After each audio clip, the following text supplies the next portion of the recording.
Alright, so for the past week and a half or two, I have been working on making something that I think can end up being pretty helpful to those of you who own a Sony FX3 or Sony FX30.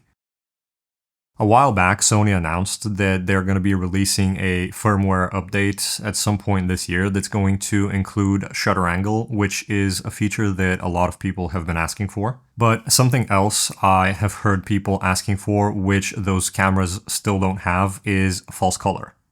Well, now they do.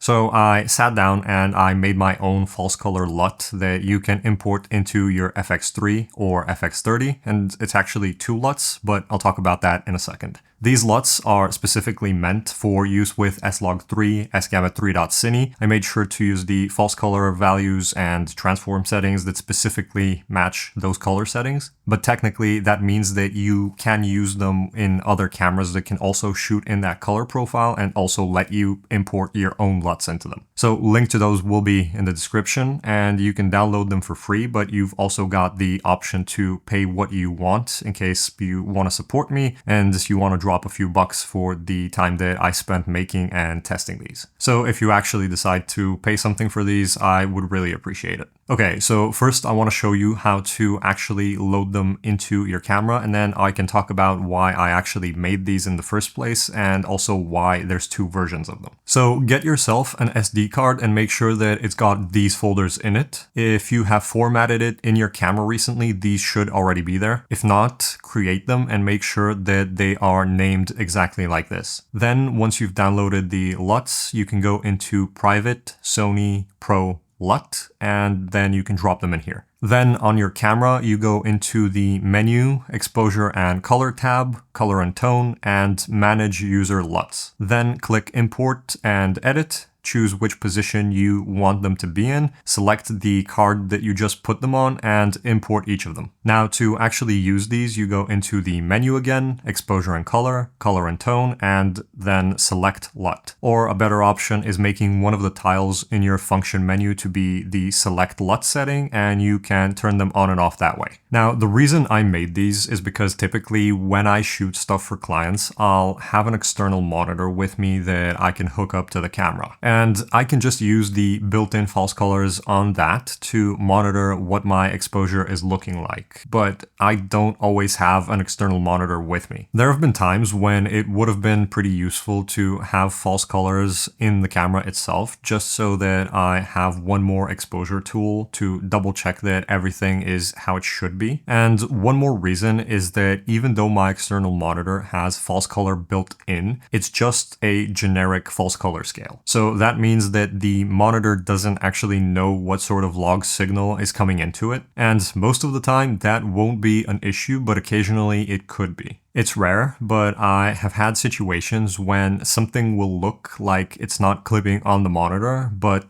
later when I look at it when I'm grading, it seems that it actually was clipped by just a little bit. But because these LUTs are specifically made for S-Log3, S-Gamma3.Cine, you can also load them into an external monitor and have false colors that you know are accurate specifically for that color profile. Like I said, I made two versions of the LUT, and both of them are going to give you a false color overlay, but they're meant for different things. So one of them is meant to be used with a clean log image, and the other one is meant for monitoring a Rec 709 image. So it essentially first transforms your S-Log into Rec 709 and then it overlays the false colors onto that. I've seen one or two other people try to make a false color LUT like this for the FX3 and FX30, but from what I've seen, those are either only meant for use with log or only with Rec 709. And while that's fine, I think that having both versions makes more sense in a lot of situations. The log version gives you a better idea about what sort of information the sensor is capturing, and it's an overall better guide for how you should be adjusting your exposure. On the other hand, the Rec 709 version can be used for extra security when you're exposing your images.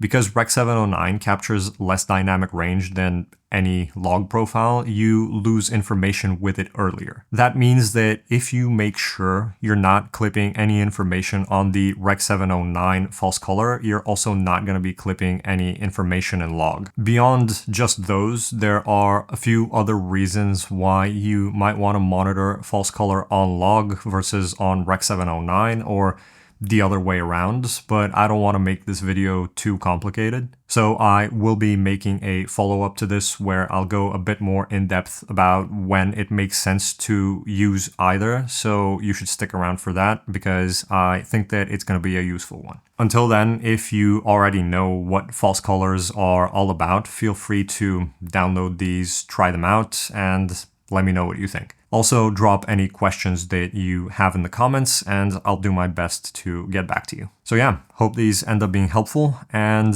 I think that is it for this one.